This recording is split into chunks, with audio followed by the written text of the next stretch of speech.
Hello my dear student, welcome to my YouTube channel in Study Studio। एक बार फिर से आप सभी का स्वागत है।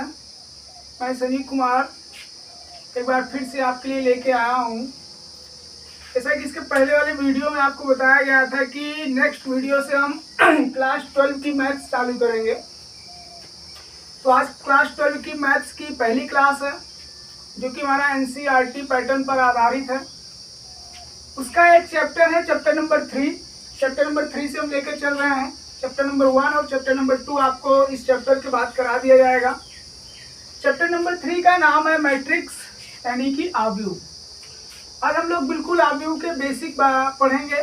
इसमें आपको बताया जाएगा आव्यूह है क्या, आव्यूह का यूज कहाँ है, आव्यूह का उपयोग कैसे किया जाएगा और उसके क्वेश्चंस को हम सॉल्व कैसे करेंगे, उसके फॉर्मूले क्या हैं, उसके टाइप क्या है, बहुत सारी चीज़ों को इस वीडियो में हम लोग कवर करने वाले हैं। तो आप देख सकते हैं यहाँ पर एक हेडिंग डाली गई है। टॉपिक है आज का हमारा मैट्रिक्स यानी कि आव्यूह। ठीक है, आव्यूह के बारे में सबसे पहले जान लेते हैं आव्यूह है क्या। आव्यूह इंग्लिश में इसको मैट्रिक्स कहते हैं। आव्यूह एक ऐसा टॉपिक है, आपने रैखिक समीकरण के बारे में सुना होगा, लीनियर इक्वेशन। लीनियर इक्वेशन,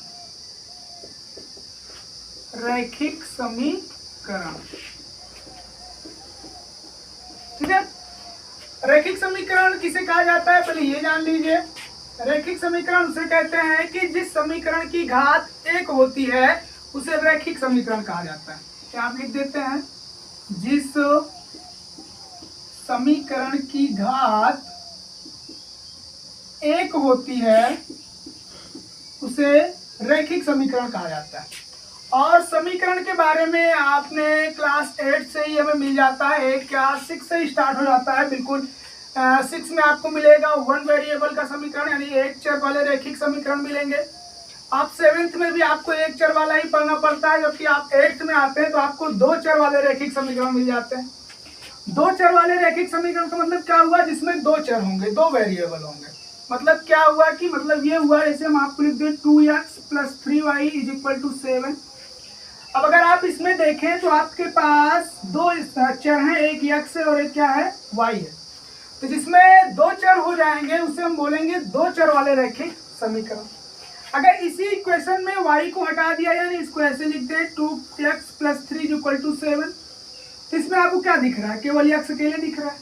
मतलब क्या हुआ, ये एक चर वाला रैखिक समीकरण। ठीक है, रैखिक समीकरण आप लोग समझ रहे हैं।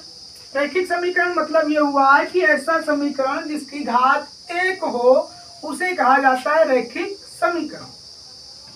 अब रैखिक समीकरण को हल करने के बहुत सारे तरीके हैं। ठीक है, बहुत सारे तरीके का मतलब अगर आप 2 चर वाले रैखिक समीकरण पढ़ रहे हैं, कौन सा, 2 चर वाले, यानी कि जिसमें आपको x y मिलेगा, a और b मिलेगा, p और q मिलेगा, मतलब 2 चर आपके होने से फिक्स है। तो अगर आप 2 चर वाले रैखिक समीकरण पढ़ रहे हैं भैया, तो उसको आपको सॉल्व करने के तरीके आपको क्लास 10th में बताया जाता है।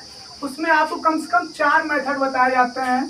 पहला मेथड है आपका प्रतिस्थापन विधि बताया जाता है, प्रतिस्थापन विधि बताया जाता है, सब्स्टिट्यूशनल मेथड। दूसरा होता है आपका विलोपन विधि बताया जाता है, आपको विलोपन विधि आपको बताया जाता है। और एक विधि होती है वज्रगुणन विधि से आप लगा सकते हैं। और एक विधि और होती है ग्राफी विधि से भी आप सवाल सॉल्व कर सकते हैं। इन 4 मेथडों के बारे में हम लोग हाई स्कूल में डिस्कस कर लिया जाता है। तो इन सबको हम क्लास 10th में कवर कर चुके हैं। प्रतिस्थापन, विलोपन, वज्रगुणन, ग्राफी विधि से इन सबको हम उसमें आपको बताया गया था 10th में। इन चारों विधि से आप रैखिक समीकरण को, 2 चर वाले रैखिक समीकरण को सॉल्व कर सकते हैं। पर 12th में ऐसा नहीं है। इन्हीं समीकरणों को, रैखिक समीकरण के निकाय को ही, रैखिक समीकरण के निकाय, निकाय मतलब क्या होता है भैया, सिस्टम। निकाय का मतलब क्या होता है, सिस्टम। रैखिक समीकरण के निकाय को ही हल करने की विधि को ही कहा जाता है आव्यूह। क्या बोला जाता है? आव्यूह। तो आव्यूह कहा जाता है। ठीक है, मतलब क्या हुआ, अगर आपसे कोई पूछे भैया आव्यूह क्या है, तो आव्यूह हम बताएंगे कि रैखिक दो चर वाले रैखिक समीकरण, जरूरी दो चर हो, एक चर भी हो सकता है, एक चर या दो चर वाले रैखिक समीकरण के निकाय के हल करने की विधि को क्या कहा जाता है? रैखिक समीकरण निकाय के हल करने की विधि को क्या कहा जाता है? आव्यूह कहा जाता है, मैट्रिक्स कहा जाता है। और इसका यूज जो होता है, इसके यूजेस जो है आपको यूज बता देते हैं। यूज इसका ये है, आप इसका कंप्यूटर में किया जाता है, कंप्यूटर में इसका यूज किया जाता है, डाटा हैंडलिंग वगैरह में बताया जाता है, या फिर इलेक्ट्रिक फील्ड में भी इसका यूज किया जाता है, या फिर बहुत सारी ऐसी फील्ड है जहां पर इसका यूज आव्यूह का उपयोग किया जाता है। वहां पर इसके यूजेज, इसके प्रकार, वहां मतलब इसका मतलब बेनिफिट आपको वहीं पर मिलेगा, यहाँ पर मिलने वाला नहीं। यहाँ पे सिर्फ आपको सीखना है। सीखना ये है कि आव्यूह को कैसे पढ़ना है, कैसे जोड़ना है, कैसे घटाना है, कैसे गुणा करना है, कैसे भाग करना है, उनको सॉल्व कैसे करना है, उनके मेथड क्या है, उनके रूल क्या है, इन सब के बारे में हम इस टॉपिक मतलब इस क्लास में पढ़ने वाले हैं। तो आपको मैट्रिक्स की सिंपल सी डेफिनेशन बतानी है। मैट्रिक्स की डेफिनेशन ये है, अगर आपसे कोई पूछे भैया आव्यूह क्या है, तो हम सीधे से बात बोलेंगे कि आव्यूह जो है वो रैखिक समीकरण के निकाय को हल करने की एक विधि है। विधि मतलब एक शॉर्ट मेथड है, एक शॉर्ट विधि है जिसके माध्यम से हम रैखिक समीकरण के निकायों को हल करके उनका मान निकाल सकते हैं। बस आपको 3 वर्ड याद रखने हैं, रैखिक समीकरण के निकाय। ठीक है, तो चलिए इसको इरेज कर देते हैं। आपको टाइप्स बताते हैं, मैट्रिक्स ऑफ टाइप्स। तो ये है, अब आपके सामने एक हम एग्जांपल छोटा सा लेके चलते हैं, आपको उसमें दिखाया जाएगा आव्यूह को लिखा कैसे जाएगा, पढ़ा कैसे जाएगा। तो हमारे सामने अगर क्वेश्चन आएगा तो किस टाइप का रहेगा और कैसे वो लिखा रहेगा, इन सब के बारे में देख लेते हैं। एक एग्जांपल लेके चलते हैं। एग्जांपल हमारे पास ये है कि मान लेते हैं भैया, माना कमल के पास 15 कलम है। कितने कलम है? 15 कलम है। मान लिया कि कमल के पास कितने कलम है? 15 कलम है। अब इसको आव्यूह के रूप में आपको दिखाना है। तो आव्यूह को लिखने का सबसे इजी तरीका है, आव्यूह को लिखा जाता है हमेशा बड़े ब्रैकेट के अंदर। किसमें लिखा जाएगा? बड़े ब्रैकेट के अंदर हमेशा लिखा जाएगा। ठीक है, और ये आव्यूह जिसके बराबर हम मानेंगे, जैसे मान लिए भैया ए बराबर है, कितना बराबर है? ए बराबर है। तो जो इसके बराबर हम मानेंगे उस अल्फाबेट को हमेशा हम कैपिटल में रखेंगे। किसमें रखेंगे? कैपिटल में। अगर ए ले रहे हैं तो ए कैपिटल में, बी ले रहे हैं तो बी कैपिटल, जो भी अक्षर होगा वो आपका किसमें होगा? कैपिटल में होगा। तो ए बराबर हम मान लिए, और कहा गया कि कमल के पास 15 कलम है, तो मतलब कि ए बराबर, अगर इसको आव्यूह के रूप में लिखना होगा तो हम ए बराबर लिख देंगे इस बड़े ब्रैकेट के अंदर 15। ठीक है, इतना समझ में आया? अब अगर इसी के आगे थोड़ा सा और जोड़ दिया जाए कि 15 कलम और 5 किताब हैं, 15 कलम और 5 किताब हैं। अब इसको कैसे व्यक्त करेंगे हम? तो फिर से अगर हम ए बराबर लेके चल रहे हैं तो लिखेंगे ए बराबर 15 कलम लिख देंगे, उसके साइड में फिर लिख देंगे 5 किताब, फिर उसको बड़े ब्रैकेट के अंदर हम पैक कर देंगे। समझ रहे बात को? मतलब कि जैसे जैसे चीजें बढ़ती जाएंगी उनको हम ऐसे ऐसे बढ़ाते हुए चले जाएंगे और उनको एक बड़े ब्रैकेट के अंदर हम रखते हुए चले जाएंगे। अब इसे एक और बढ़ा देते हैं, इसे 5 किताब भैया, और बोल दिए कि चलो 15 कलम और 5 किताब तथा 6 कॉपी भी है। कितनी कॉपी है? 6 कॉपी है। तो हम क्या करेंगे? ए बराबर में क्या मिल जाएगा? 15 तो कलम हो गए, कॉमा नहीं लगाना है, 5 किताब हो गए और 6 कॉपियां हो गई, फिर इनको बड़े ब्रैकेट के अंदर हम लोग बंद कर देंगे। ये आव्यूह को लिखने का तरीका है। मतलब क्या हुआ? तरीका ये है भैया कि आव्यूह को जब भी लिखा जाएगा बड़े ब्रैकेट के अंदर लिखा जाएगा, और उसको जब भी दिखाया जाएगा उसको दिखाने के लिए आपको जो भी लेटर का यूज करेंगे वो लेटर हमेशा किसमें होगा? कैपिटल लेटर में होगा, यानी कि बड़े अक्षर में होगा। ठीक है, जरूरी नहीं कि हम ए लेकर चलें, तो आप भी ए के लेकर ही चलो। ठीक है, अब इसी क्वेश्चन को थोड़ा सा और लंबा करते हैं। अभी तो कमल के पास था, अब थोड़ा सा और लंबा कर देते हैं। यहाँ पे लिख देते हैं नीरज के पास नीरज के पास 5 कलम, 6 किताब और 10 कॉपी है। ठीक है, क्या लिख दिया? नीरज के पास 5 कलम, 6 किताब और 10 कॉपी है। तो अब इसको भी मैट्रिक्स के अंदर दिखाना है हमें। अब 2 लोग हो गए, पहले कितने थे? 1 थे, अब कितने हो गए? 2 लोग हो गए। अब इसको मैट्रिक्स के अंदर कैसे दिखाएंगे? फिर से वही A बराबर बड़ा ब्रैकेट, वैसे सब करते हुए चला है। तो पहले अगर कमल है तो पहले कमल है तो कमल की डिटेल दे देते हैं। अब कमल की डिटेल क्या थी? 15 कलम 15 लिख दिए, 5 किताब 5 लिख दिए, 6 कॉपी 6 लिख दिए। अब उसी के नीचे और दूसरा कौन जुड़ा हुआ है? दूसरा नीरज जुड़ गया हमारे साथ। तो जब नीरज जुड़ गए भैया, तो जो नीरज की डिटेल है उनकी भी डिटेल में पूरी देनी होगी। जैसे इनकी देते आए हैं वैसे इनकी भी देंगे। कलम के नीचे कलम वाली देंगे, यानी कलम इनके पास कितनी है? 5, तो 5 लिख दिए भैया। किताब कितनी है? 6, तो 6 लिख दिए। और कॉपी कितनी है? 10, तो 10 लिख दिए। यानी ये एक प्रकार का ये फिर ये मैट्रिक्स बन गया। बात समझ रहे? मैट्रिक्स कैसे बन रहा है आप देखते जाइए, ऐसे ही बनेगा। आप बहुत अच्छा लगेगा, सॉल्व करने में बड़ा मजा आएगा। बस आप ध्यान से देखते रहिए, पढ़ते रहिए, बस हो गया। अब अगर इसी में अब को एक आध और जोड़ दे भैया, एक आध लोग और जोड़ दें, चलो और जोड़ देते हैं। जैसे एक और जोड़ देते हैं कि चलो एक सुरेश है, मान चलो हमारे पास एक और दोस्त आ गए, इनके कमल हो गए, नीरज हो गए, सुरेश आ गए। अब सुरेश के पास भी वही चीजें हैं। कौन सी चीजें हैं? 10 कलम है, 15 किताब है और 10 कॉपी है। तो अब इनको कैसे दिखाएंगे? हमारे साथ एक और जुड़ गए मेरे सुरेश, इनके एक दोस्त और आ चुके। अब इसको कैसे लिखेंगे? अब 2 लोगों की डिटेल लिख उठी है, एक कमल की हो गई, ये नीरज की हो गई। तो भैया अगर सुरेशों को भी लाना है तो सुरेशों की डिटेल नहीं नीचे से पुट कर इधर। 10 है 10 लिख दो, 15 है 15 लिख दो, 10 है फिर 10 लिख दो। ये हो गई इनकी डिटेल। ठीक है, मतलब इसी तरह आपका मैट्रिक्स चलता रहेगा। 3 लोग आ गए, 3 लोग की डिटेल दीजिए। 4 लोग आ गए, 4 लोग की डिटेल दीजिए। 5 लोग आए, 5 की डिटेल दीजिए। आप मैंने कि आपके पास जितने भी लोग हैं सबकी डिटेल ऐसे लिखते हुए चले जाइए, आपका मैट्रिक्स बनता हुआ चला जाएगा, आव्यूह बनता हुआ चला जाएगा। अब अगर आप यहाँ पर देखें तो ये वाली जो रो है, ये वाली जो डिटेल है, ये किसकी डिटेल है? कलम की है। सब कलम की संख्या को दिखा रहे हैं ना ये लोग। और ये वाले किसको दिखा रहे हैं? किताब को दिखा रहे हैं। और ये वाले किसको दिखा रहे हैं? सब कॉपी को दिखा रहे हैं। मतलब क्या हुआ? मतलब ये हुआ कि 3 दोस्त थे, कमल, नीरज और सुरेश।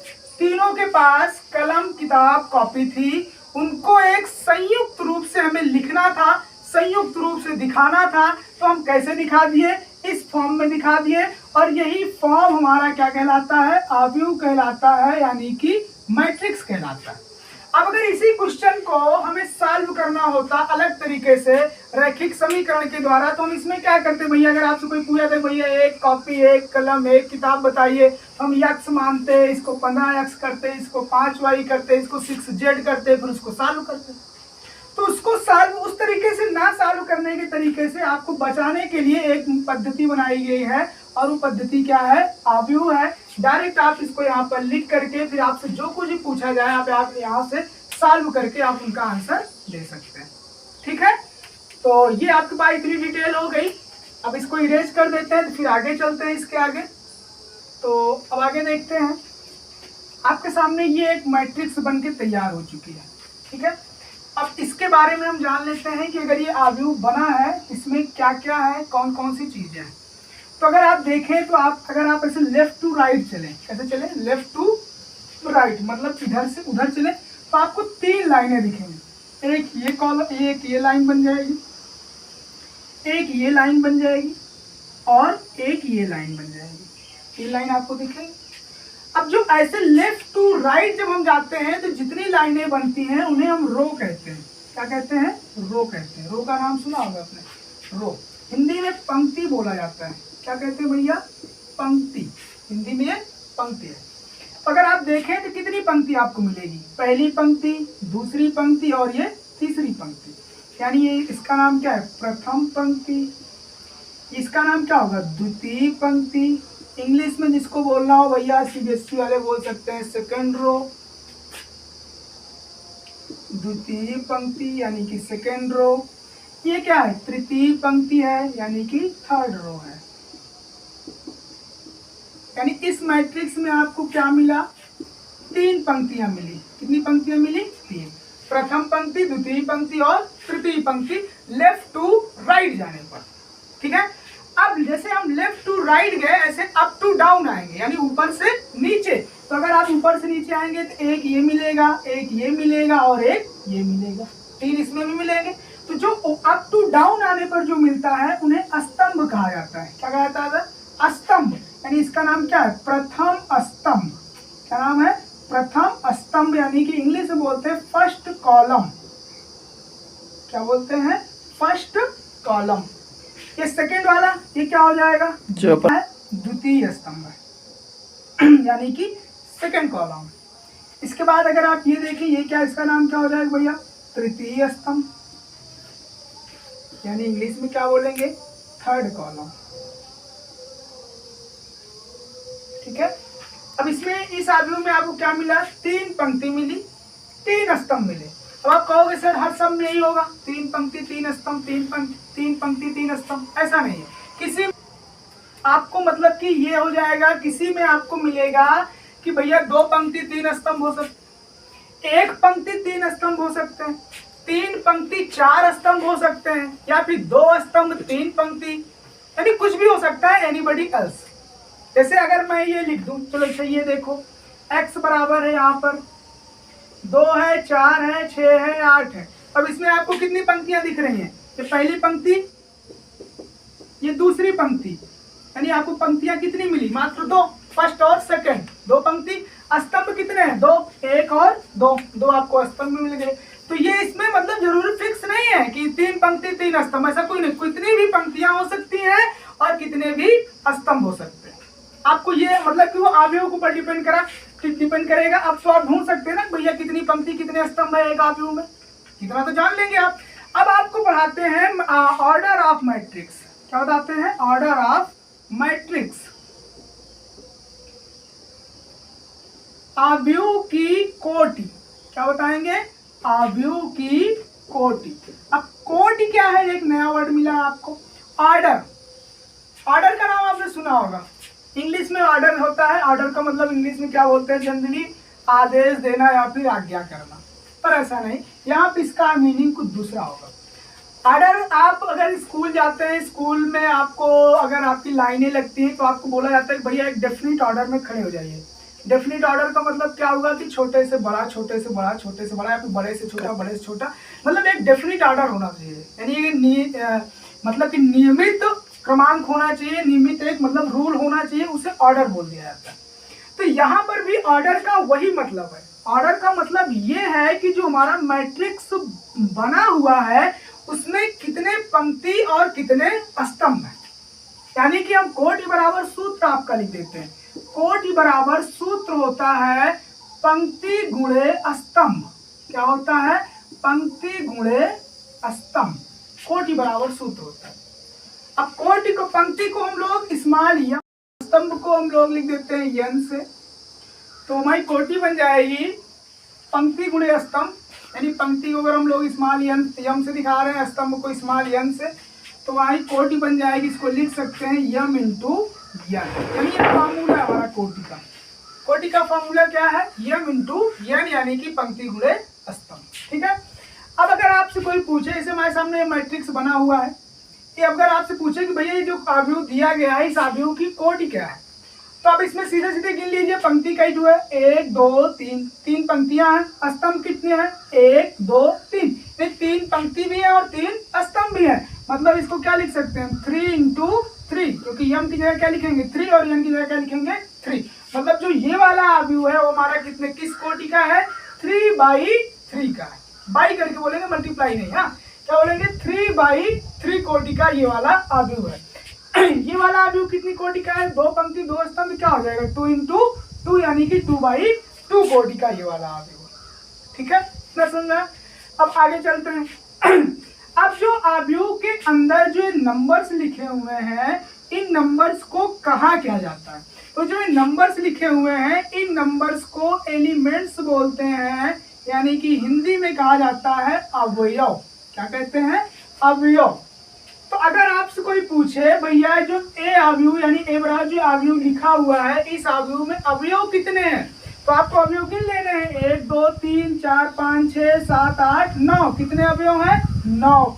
दिख रहा है? गिन के आप बता सकते हैं। या फिर अगर आप यहाँ पे अपनी कोटि देख लीजिए तो कोटि में क्या लिखा है? 3/3 मल्टीप्लाई कर दीजिए इसको, 3 3 का 9, यानी कि इस अवयव में कितने अवयव हैं?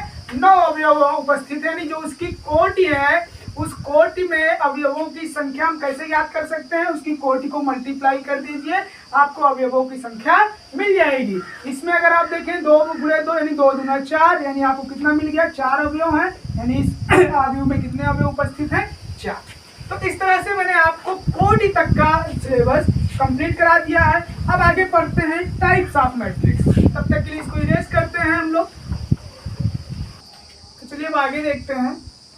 आगे आपको ये बताने वाले हैं अवयव का व्यापक रूप। देख लीजिए आप, अवयव का व्यापक रूप। ठीक है, व्यापक रूप में आप ये देखेंगे कि जैसे हम ए बराबर कोई मैट्रिक्स लिख रहे हैं, ए बराबर अवयव लिख रहे हैं, यहाँ पे लिख दे A11 A12 A13 dot dot AN लिख देते हैं। A21 A22 A23 dot dot AN लिख देते हैं। या फिर यहाँ पे 1N लिख देते हैं, यहाँ पर 2N लिख देते हैं। A31 A32 A33 dot dot A3N। ये अवयव का व्यापक रूप है। व्यापक रूप का मतलब ये हुआ, इसको अगर हम शॉर्ट फॉर्म में लिखना चाहें तो ए हमारा मैट्रिक्स है, ए बराबर लिखे ना, इसको बड़े ब्रैकेट में लिखेंगे और यहाँ पर हम लिख देंगे I इंटू जे। ठीक है, आई क्या है? आई हमारी पंक्ति है। आई क्या है? आई भी पंक्ति बोलते हैं इसको। और जे क्या है? वे स्तंभ को दिखाते हैं, जे वे स्तंभ। ठीक है, तो अगर यहाँ पे आप देखें तो ये 3/3 का है, तो यहाँ पे हम लिख देते हैं यम इंटू यानी लिख देते हैं कोटि उसकी। तो यहाँ पे अगर आप देखें A11 लिखा है, क्या लिखा है? A11। तो 11 जो आपको नंबर दिख रहा है, यहाँ पे अगर आप देखें AIJ लिखा हुआ है। IJ का मतलब क्या हुआ? I पंक्ति है, J क्या है? कॉलम है यानी स्तंभ है। यहाँ पे अगर A11 लिखा हुआ है तो A11 का मतलब हुआ है कि जो पहला 1 करके है ना, तो 1 जो है यानी 1 ये पंक्ति के लिए हो गया, आई के लिए, और जो जे की जगह पे ये 1 लिखा हुआ है किसके लिए हो गया? स्तंभ के लिए। मतलब कि जो A11 जो यहाँ पे जो एलिमेंट्स उपस्थित होगा वो आपकी पहली पंक्ति का होगा और पहली स्तंभ का होगा। अब देख रहे हैं पंक्ति ये है, इस पंक्ति का पहला अवयव ये है, स्तंभ ये है, इस स्तंभ का पहला अवयव ये है। अगर आप इसी तरह 12 में देखें तो पहली पंक्ति और दूसरा स्तंभ, पहली पंक्ति यही है, स्तंभ कौन सा है? ये वाला दूसरा है, इसलिए इसको क्या लिखा गया? A12 यानी A12 लिखा गया। A13 देखें, पहली पंक्ति तीसरा स्तंभ दिख रहा है। फिर यहाँ पे A21 है, यानी कि दूसरी पंक्ति हो गई ना हमारे यहाँ पे, दूसरी पंक्ति चालू हो गई, स्तंभ तो वही वाला है। तो इसी तरीके से ये पूरे क्रम में लिखा हुआ है। यानी कि अगर आपको डायरेक्ट किसी क्वेश्चन पूछ लिया गया है कि भैया A32 का मान बताइए, किसका मान बताना है? A32 का। यानी आपके सामने जो भी मैट्रिक्स रखा गया है, आपके सामने जो भी अवयव रखा गया है, आप वहां पे समझ लीजिए कि तीसरी पंक्ति और दूसरे स्तंभ, तीसरी पंक्ति और दूसरे स्तंभ के में जो अभी अवयव आएगा वो A32 का मान हमारा हो जाएगा। ठीक है, आपको इस तरीके से ये अवयव का व्यापक रूप है, इस व्यापक रूप को समझना है। आई जे लिखा रहेगा, आई जे यानी यम इंटू एन, आप समझ ही रहे हैं। यम क्या है? पंक्ति है, एन क्या है? कॉलम है, आई क्या है? पंक्ति है, जे क्या है? आपका कॉलम है। फिर अवयव का हो गया आपका पास व्यापक रूप। ठीक है, अब हम लोग देखेंगे इसके बाद टाइप्स ऑफ अवयव, यानी कि अवयव के प्रकार। यहाँ तक आपको पढ़ाया गया है, यहाँ तक आपको कंप्लीट रखना है। आई होप आप लोगों को समझ में आएगा वीडियो। ठीक है, अगर आपको समझ में आए सारी चीजें आप अपने रफ कॉपी में नोट कर लिया करिए। जब भी पढ़ने बैठिए आप रफ कॉपी लेकर बैठिए, वहाँ पे जो भी बोर्ड में लिखाया जा रहा है आप अपने उसको रफ कॉपी में लिखिए, नोट्स बनाइए, नोट्स बना के आपको वहाँ पर लिखिए। तो इस वीडियो में हम लोग चर्चा किए मैट्रिक्स का एकदम मतलब बेसिक रूप, आपको मैट्रिक्स का आव्यूह का बेसिक रूप बताया गया, कहाँ से आया, कैसे आया, इसका यूजेज क्या है, कहाँ पे यूज होंगे, इसके फार्मूले क्या है, किस बेस पर बनाया गया है, कैसे इसको हल किया जाएगा, किसके लिए लाया गया है, ये सब बातें इस वीडियो में हो चुकी हैं। तो ये हमारा था आज 12वीं क्लास का फर्स्ट वीडियो जो कि मैट्रिक्स के ऊपर बनाया गया था, बिल्कुल बेसिक सा। अभी एक वीडियो और आएगा, इसके टाइप्स के बारे में हम लोग पढ़ेंगे और नेक्स्ट वीडियो में इसके टाइप्स भी बताएंगे और कुछ आपको 2-4 क्वेश्चन भी सॉल्व कराएंगे एनसीईआरटी पैटर्न पर, उसी बुक से होगा। अब इस वीडियो से आप चाहे सीबीएसई वाले भी पढ़ सकते हैं या फिर यूपी वाले भी पढ़ सकते हैं। बस डिफरेंस क्या है कि यहाँ पे मैंने हिंदी लिखी हुई है, अगर आप इंग्लिश में पढ़ना चाहते हैं आपकी बुक में भी कुछ पैटर्न यही है सेम, क्वेश्चन भी यही है सेम, कुछ भी अंतर नहीं है, बस आपको इंग्लिश में लिख लेना है, हो गया। ठीक है, तो आज के लिए बस इतना था। अगर आपको कोई डाउट है, आप अगर पूछना चाहते हैं तो आप हमारे मतलब हमसे कमेंट बॉक्स में आप मतलब टाइप करके पूछ सकते हैं, या फिर आपको इस वीडियो के मतलब डिस्क्रिप्शन में आपको मैं अपना इंस्टाग्राम का लिंक दे दिया जाएगा, आप उस लिंक पे हमें फॉलो कर सकते हैं और वहाँ पे आप हमसे अपने डाउट डिस्कस कर सकते हैं, वहाँ पे आपको बता दिया जाएगा। तो मिलते हैं इसके नेक्स्ट वीडियो में, तब तक के लिए धन्यवाद।